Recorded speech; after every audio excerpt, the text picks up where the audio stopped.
Okay, so we said it makes sense to trade. It makes sense to have free trade as long as wages are more or less in line with productivity. We found these two bounds in our example. They were 4 and 4/3, such that as long as the ratio of wages is within these two bounds, then we trade based on comparative advantage. And so all the lessons on gains from trade that we learned in the first part of this course apply.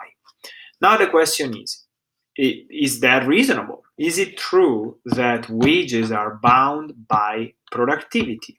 Are wages reflecting productivity, or are wages set arbitrarily? For example, many people think in China wages are way too low. It's a super low wage country. And the implicit argument might be that, well, comparative advantage and free trade are all good things, but in China there's no free markets, and workers are treated very poorly, and they're paid nothing. Okay, so I went to the data. I went to collect some data on productivity, which is measured by something that economists call total factor productivity. If you have taken an advanced course in macroeconomics, you probably know what I'm talking about.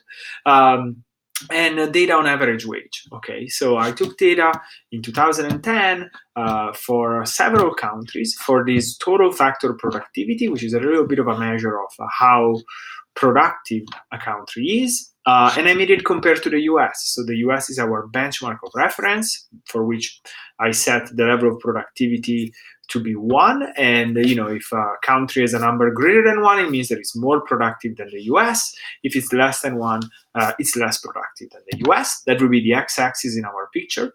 The y-axis is average wages in a given year in 2010. So that would be the level of the wage on average in the economy. What do we see in this picture?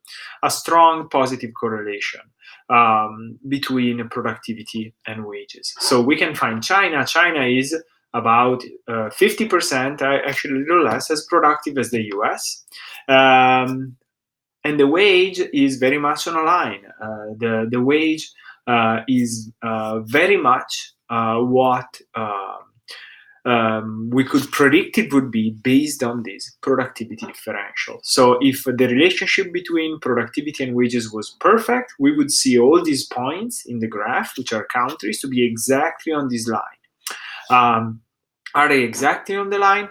No, but very, very close. Okay, this is a linear regression, and this linear regression is very effective in explaining the variance, the variation of wages across countries.